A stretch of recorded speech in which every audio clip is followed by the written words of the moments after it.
Good evening বন্ধুরা, কেমন আছো তোমরা সবাই? আশা করছি অনেক অনেক ভালো আছো। আমিও অনেক ভালো আছি। আর আজকে দেখো, আমরা তো রেগুলারলি একটু ঘুরতে বেরোই সন্ধ্যাবেলা আর কি, মানে বিকেলবেলাতে, সন্ধ্যাবেলা নয় বিকেলবেলা।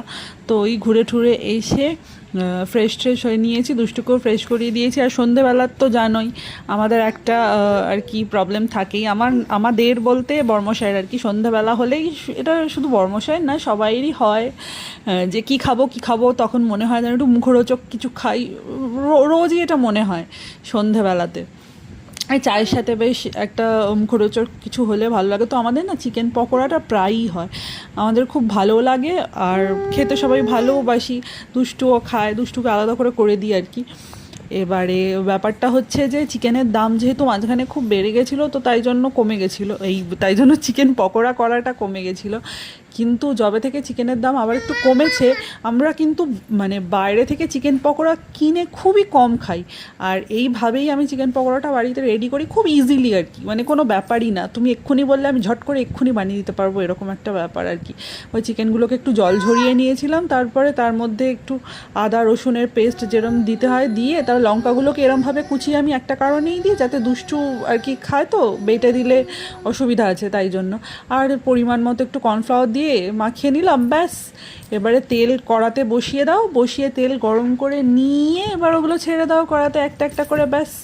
তারপরে একটু ওয়েট করতে হবে, কারণ একটু সেদ্ধ হওয়ার ব্যাপার আছে। তো চিকেনগুলো ম্যারিনেট করা থাকলে অতটা চাপ লাগে না আর কি, খুব ইজিলি সেদ্ধ হয়ে যায়। কিন্তু যেহেতু চিকেনটা আমি এখনই নিয়ে এলাম, তো তাই জন্য তো আমাকে একটু ওয়েট করতে হবে। আর দেখো, টমেটো সস দিয়েছিলাম আজকে একটু, তাই জন্য ওরকম লাল লাল দেখতে হয়েছে। তারপর একটা মোটামুটি একবার রেডি হয়ে গেল, আর খানিকটা রয়েছে, দ্বিতীয়বার দিলেই হয়ে যাবে। আমি আর কি সবটাই একসাথে দিয়ে দেওয়ার চেষ্টা করি, তাহলে কি তাড়াতাড়ি হয়ে যাবে, আবার চা করতে হবে না। মানে কতক্ষণে আর কি সব একসাথে নিয়ে বসে আর কি খাবো, এরকম একটা ব্যাপার। আমার তো খুব ভালো লাগে। তোমাদের কার কার সন্ধেবেলা এরকম হয় বলো তো, ক্রেভিং যে কী খাবো কী খাবো? তবে জানো তো, ওয়েটটা এত বেড়ে যাচ্ছে, এইবারে ভাবছি কি একটু ডায়েটিং শাইটিং করবো। সে আমার দুষ্টু হয়ে যাওয়ার পর থেকে আমি ভাবছি যে করবো ডায়েটিং করবো, কিন্তু করে আর উঠতে পারছি না। দুষ্টু হওয়ার আগের ব্যাপারটা একরকম ছিল, এখন ব্যাপারটা হয়ে গেছে অন্যরকম। আর সব থেকে আমার কষ্টকর ব্যাপার কি জানো তো, আমি চা চা আর কি মিষ্টি দিয়ে চা খেতে খুব পছন্দ করি, বেশি চাটা একটু মিষ্টি মিষ্টি হবে, আমার হেভি লাগে। আর দুধ ছাড়া চিনি ছাড়া কি চা খাওয়া বলো তো, এটা হচ্ছে মানে কি বলবো, যদি না খাই না একদিন সন্ধেবেলাতে, মানে না খাই না তো বলছি না, আমি যদি খেতে দেরি হয় না, আমার মাথা গরম হয়ে যায়।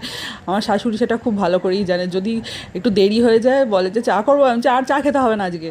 মানে এইরকমই আমার চা হচ্ছে আর কি, কিছু যদি না খাই দেরি হয়, মনে হয় যেন ওষুধ খাইনি। তো কি করে কি করবো আমি জানি না। চলো আজকের মতো এতটুকুই, কেমন লাগলো জানিও, টাটা বাই বাই।